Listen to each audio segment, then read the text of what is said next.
El domingo pasado, a las 7:18 de la mañana, salí en calzoncillos al balcón con una taza de café en la mano y vi a mi mujer salir del portal del edificio de enfrente. No del nuestro, no. De enfrente. Iba peinada, con los tacones en la mano y una sonrisa que no le había visto en meses. Me escondí tras la cortina como un idiota, el café me temblaba en la mano. Ella no me había dicho que había salido.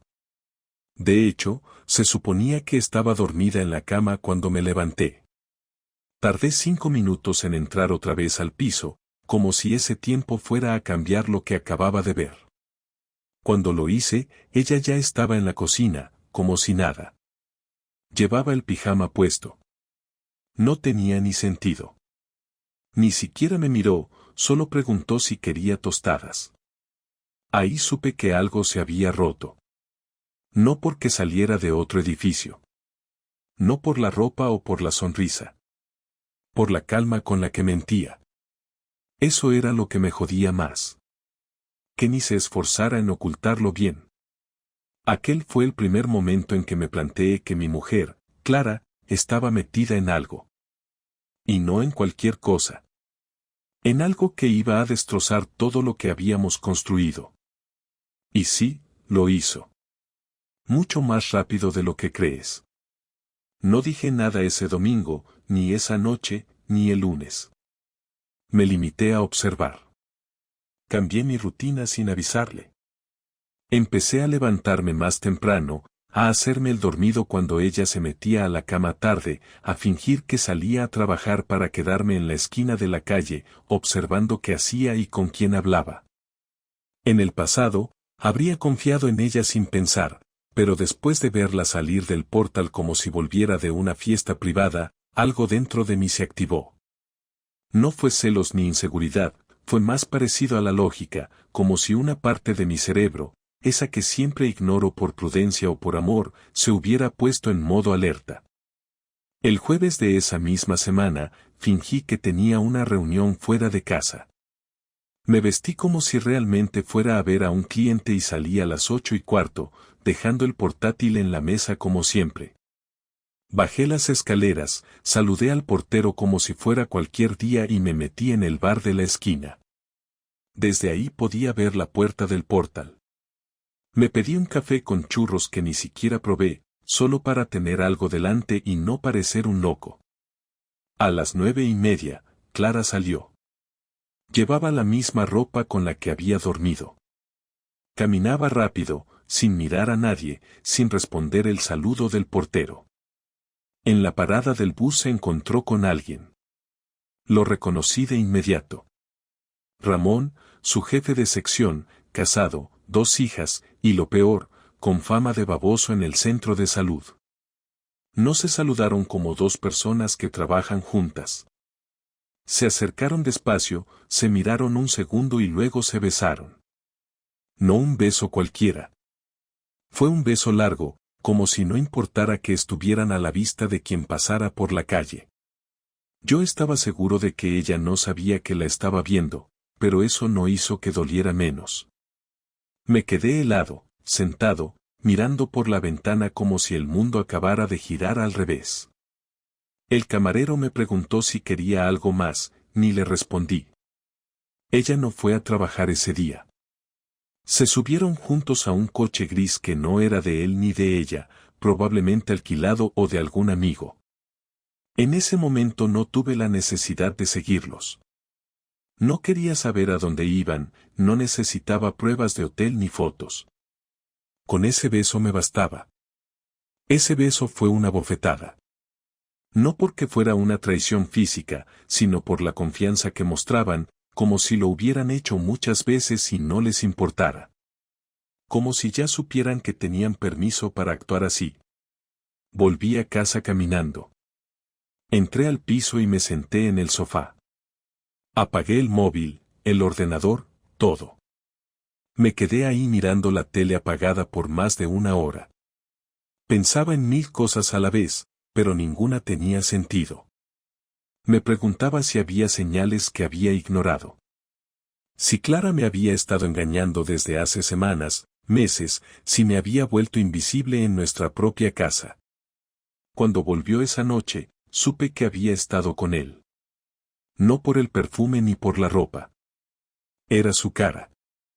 Tenía una expresión diferente, como si volviera de un spa, relajada, tranquila, como si todo estuviera bien. Me besó en la mejilla como si nada. Me preguntó qué quería cenar. Le dije que no tenía hambre. Me miró de reojo, pero no insistió. Se metió en la cocina y se puso a preparar una tortilla. Desde el salón la escuché tararear. Y eso fue lo que me mató por dentro. Su despreocupación. Su total falta de culpa. Esa noche no dormí. Me acosté antes que ella y fingí estar dormido cuando se metió en la cama. Olía diferente. No como otras veces, sino a otra vida. Me quedé ahí, con los ojos cerrados, escuchando su respiración tranquila, pensando en todo lo que habíamos vivido. En las vacaciones, en las cenas con amigos, en los fines de semana de sofá y series. Pensé en mi madre, que siempre decía que Clara era muy lista, y en cómo lo decía con un tono que ahora entiendo mucho mejor. Al día siguiente me fui a correr, algo que no hacía desde hace meses. Necesitaba mover el cuerpo, liberar algo de la tensión que me apretaba el pecho. Mientras corría, pensé en cómo debía reaccionar. Podía fingir que no sabía nada, que todo estaba bien, que la vida seguía como siempre. Pero cada paso que daba me recordaba que no era posible. Que la confianza ya no estaba. Que algo se había roto y no tenía arreglo. Pensé en decírselo de frente, sin rodeos, sin espectáculo, pero me conocía. Sabía que si lo hacía en caliente, iba a explotar. Y ella era buena manipulando emociones. Iba a llorar, a hacerme sentir culpable, a darle la vuelta a todo. No. Necesitaba pensar con claridad. Prepararme bien. Ese día decidí que iba a enfrentarla, pero no de cualquier manera. No con gritos ni acusaciones. Iba a hablar con ella como se habla con un desconocido que acaba de robarte algo importante. Con frialdad. Con precisión. Pero todavía no. Primero quería ver hasta dónde llegaba su mentira. No fue fácil planear cómo iba a hacerlo, pero decidí que el sábado por la noche, cuando estuviéramos solos en casa y sin posibilidad de que alguien interrumpiera, era el mejor momento. Desde el jueves, después de ver el beso con Ramón, actué como si todo siguiera normal. Le pregunté por su trabajo, le hice café en las mañanas, incluso le preparé su pasta favorita el viernes por la noche. No porque quisiera agradarle, sino porque necesitaba verla relajada, que bajara la guardia, que no esperara nada.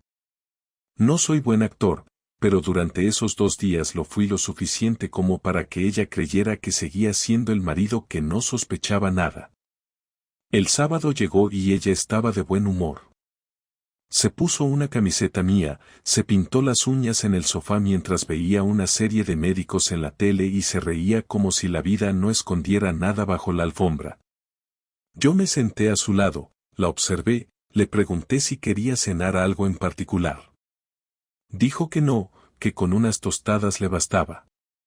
Asentí y fui a la cocina, no para preparar las tostadas sino para respirar. Necesitaba aire antes de empezar. Volví con una cerveza en la mano y me senté de nuevo. Apagué la tele con el mando.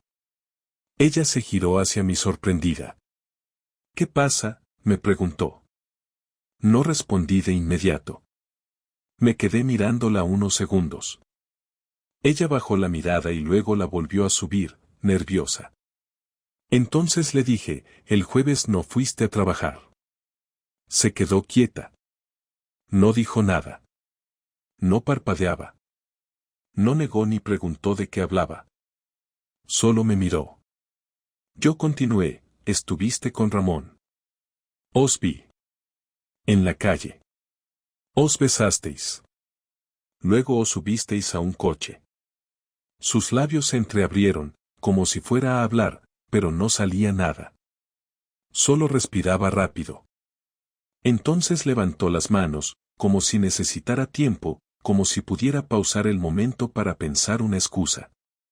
Javi, espera, no es lo que crees, dijo al fin, y ahí me reí. No podía evitarlo.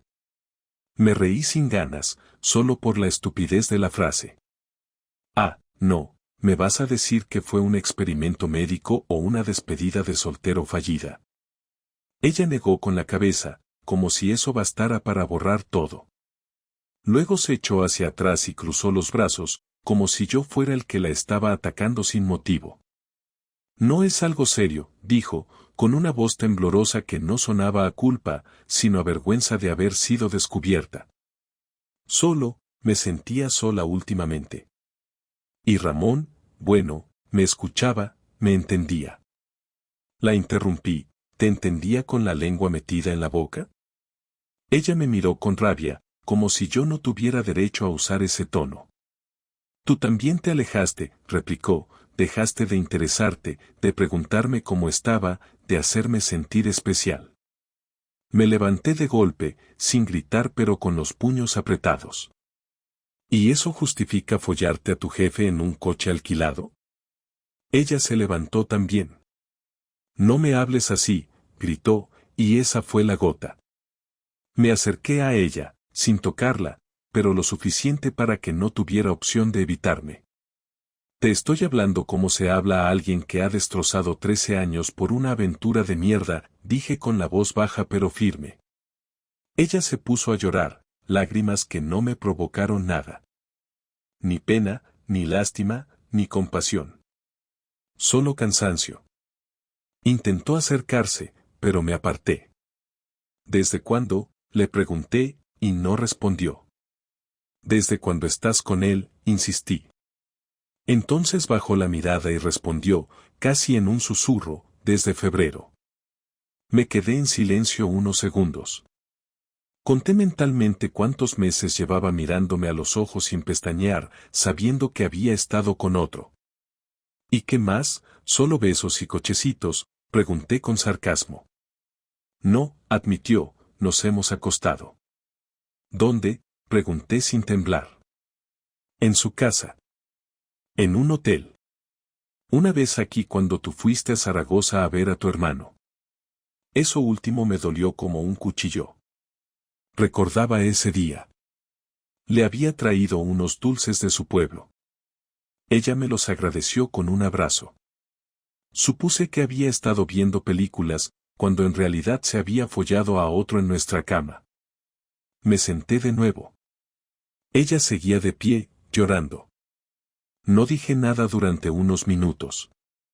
Me limité a pensar en cómo llegamos a esto. Ella empezó a hablar, palabras sueltas, justificaciones baratas que no escuché. No me importaban. Lo que necesitaba ahora era decidir cómo terminar esa conversación sin destrozar la casa.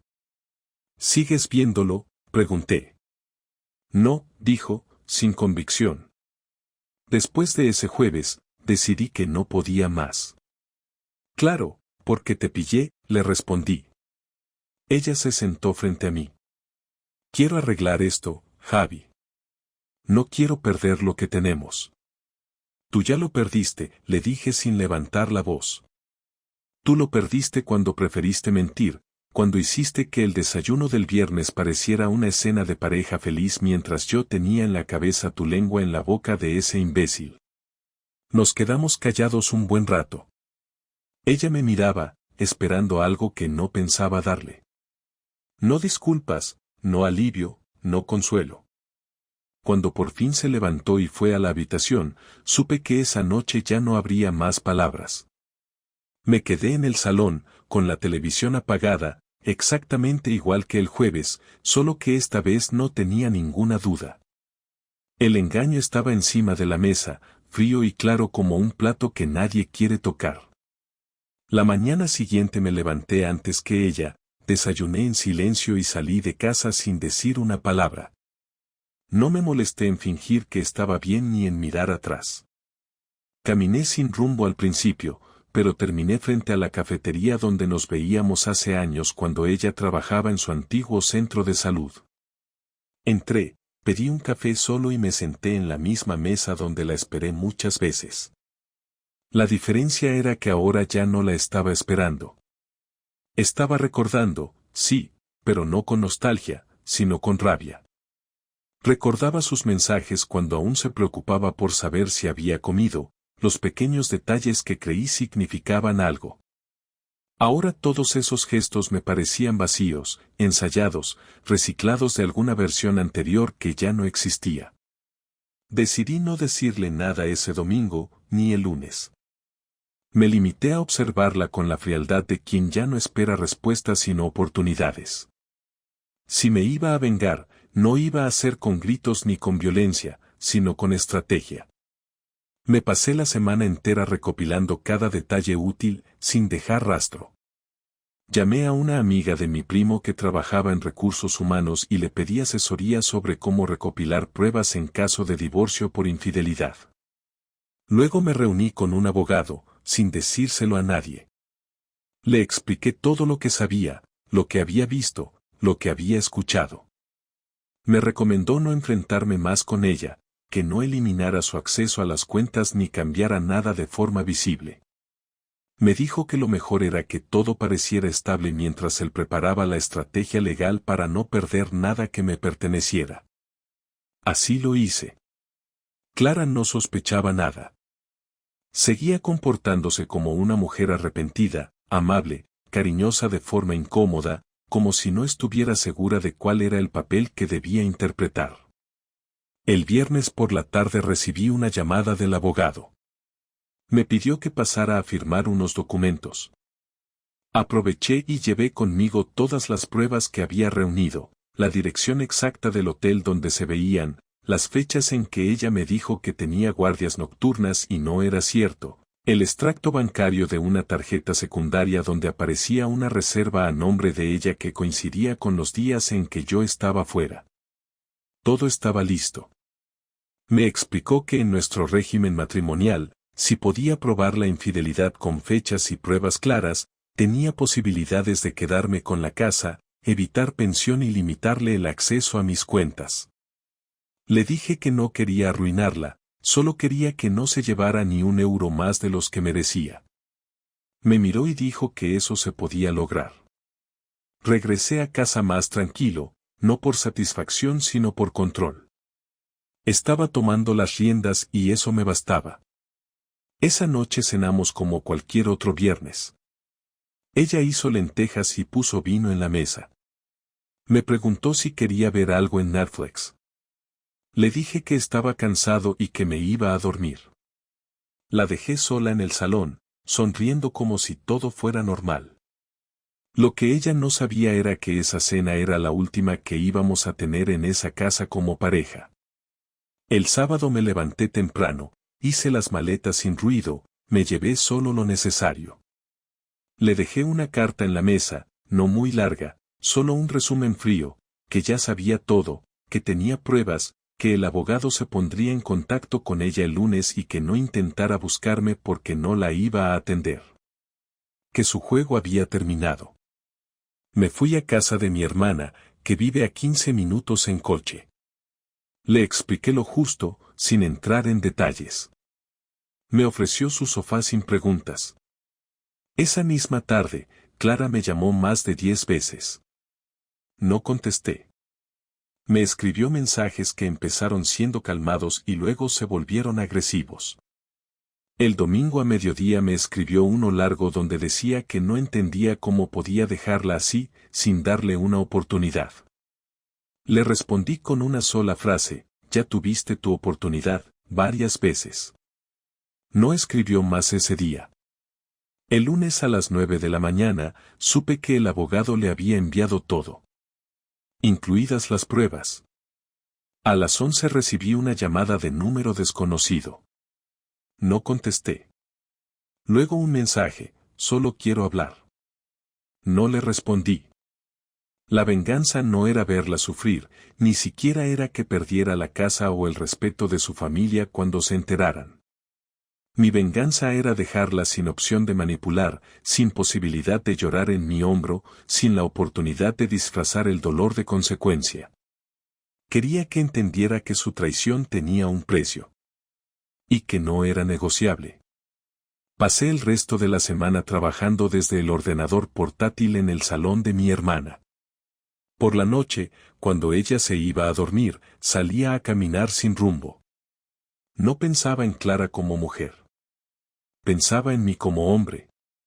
En lo que permití, en lo que ignoré, en las veces que acepté su distancia porque creí que era temporal. Me di cuenta de que no dolía perderla, dolía más haber vivido engañado. Pero eso también iba a cambiar. Pasaron 4 días desde que le mandaron los papeles y no me buscó más.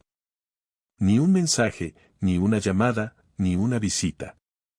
Supuse que por fin había entendido que no había vuelta atrás. Mi abogado me confirmó que los documentos estaban en regla y que la notificación fue recibida sin alegaciones. No iba a pelear por nada, al menos por ahora. El viernes, cuando volví a casa de mi hermana después de salir a hacer la compra, la encontré sentada en el bordillo del portal. No dijo nada al verme. Solo se levantó despacio, me miró con esa cara de quien no sabe si puede hablar, y yo no le di opción. Abrí la puerta del edificio sin dirigirle palabra y entré. Ella me siguió. Subimos al piso en silencio. Mi hermana no estaba. Yo llevaba una bolsa con fruta y una barra de pan, la dejé en la encimera y me giré hacia ella. 5 minutos, le dije. Eso es todo lo que tienes. Asintió, nerviosa, con las manos entrelazadas, y empezó a hablar. Dijo que no había esperado esto, que pensaba que aún podíamos hablar, que aunque lo nuestro estaba mal, no creía que yo fuera a tomar una decisión tan radical. Dijo que Ramón no era importante, que fue un error, que ya no tenía contacto con él, que lo había bloqueado. La dejé hablar sin interrumpir. Cuando terminó, le pregunté si quería seguir conmigo de verdad o si simplemente no quería afrontar las consecuencias de haber destruido lo que teníamos. Bajó la cabeza. No lo sé, respondió. No estoy segura de nada. Estoy confundida. Esa frase me hizo entender que todo estaba dicho. No quería a Ramón, pero tampoco me quería a mí. Lo que le dolía era el cambio, la pérdida del control, la ruptura de la rutina que ella misma había envenenado. Lo que tú no entiendes, le dije, es que yo tampoco estoy confundido. Sé exactamente lo que quiero, y no es esto. No eres tú. No eres esta versión tuya que miente, que me mira a la cara mientras planea con otro cómo jodernos en una cama ajena. Ella volvió a llorar.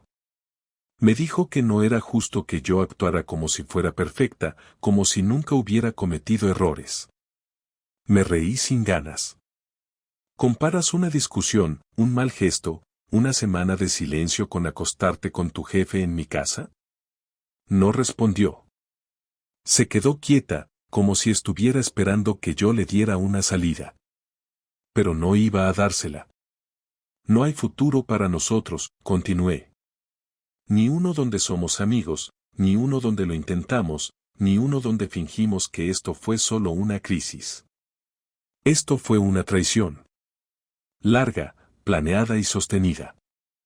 Y no se arregla con lágrimas ni con disculpas porque no te dolió mientras lo hacías, te dolió cuando te pillé. Entonces intentó un último argumento. ¿Y lo que vivimos no vale nada, todo lo que fuimos? La miré fijamente. Todo eso murió el día que volviste del edificio de enfrente con los tacones en la mano y la cara de quien viene de follar, no de trabajar. La frase la quebró. Se sentó en la silla del comedor como si no le quedaran fuerzas. Pasamos unos segundos en silencio. Luego me dijo que si podía al menos recoger sus cosas en paz, que si podía entrar a casa cuando yo no estuviera para no hacer esto más difícil. Le dije que ya no vivía allí, que se quedara tranquila, que podía entrar cuando quisiera, que yo no iba a volver. No necesitaba el piso. Solo quería que desapareciera de mi vida con la misma frialdad con la que me mintió todos esos meses. Me dijo que no sabía si estaba preparada para estar sola. Le respondí sin dudar, lo estuviste todo el tiempo, solo que yo no lo sabía. Ella se levantó, me dio las gracias por escucharla, como si eso significara algo, y salió sin mirar atrás. No la acompañé a la puerta. No abrí la ventana para verla marcharse. No comprobé si lloraba en la calle.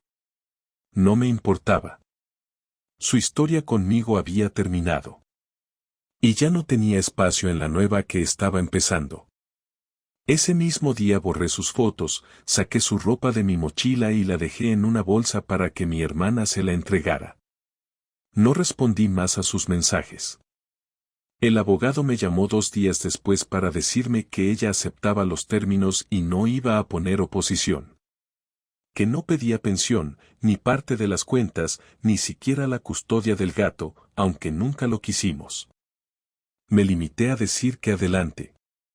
Cuando colgué, supe que esa era la última vez que iba a hablar de Clara con alguien que no fuera mi memoria. Y eso, tarde o temprano, también iba a terminar.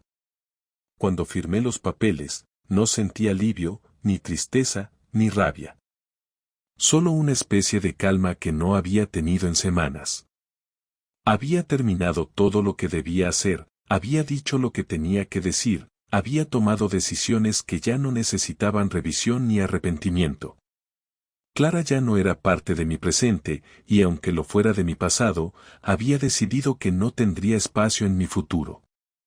La sensación no fue de victoria ni de justicia, fue de haber recuperado el control sobre mi vida. Esa tarde fui al supermercado, hice la compra como cualquier otro sábado y luego pasé por casa de mi hermana para dejarle unas cosas.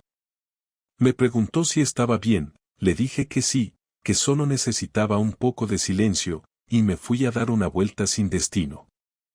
Caminé durante casi 1 hora, pasé por calles donde solíamos ir juntos, por tiendas que me recordaban conversaciones que ya no tenían sentido. Pero por primera vez en semanas, esas imágenes no dolían.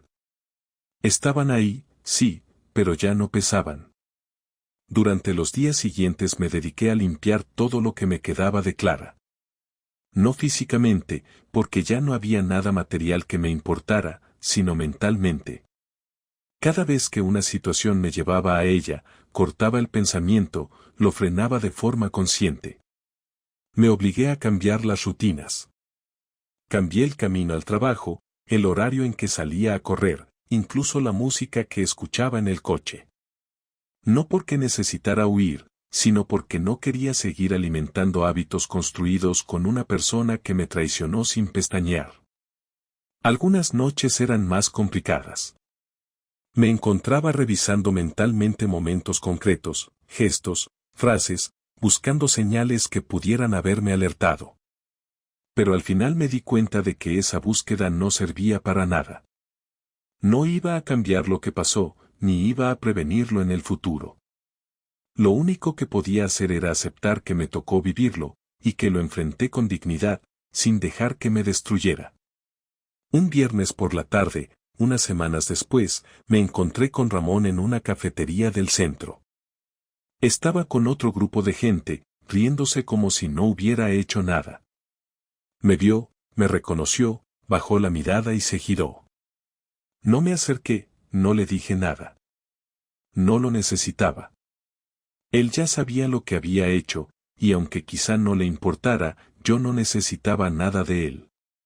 No su arrepentimiento, no su versión, no sus excusas. Lo único que necesitaba era seguir adelante sin permitir que su existencia afectara la mía más de lo que ya lo había hecho. Me fui de la cafetería sin terminar el café. Caminé hasta una plaza y me senté en un banco. Miré a mi alrededor, a la gente, a los que no sabían nada de mí ni de lo que había vivido. Y por primera vez, me sentí parte del mundo otra vez, como si ya no cargara con la etiqueta de marido traicionado. Solo era Javier, un tipo más en la ciudad, con sus historias, como todos. Un mes después del divorcio, me mudé a un piso pequeño, en el otro extremo de la ciudad.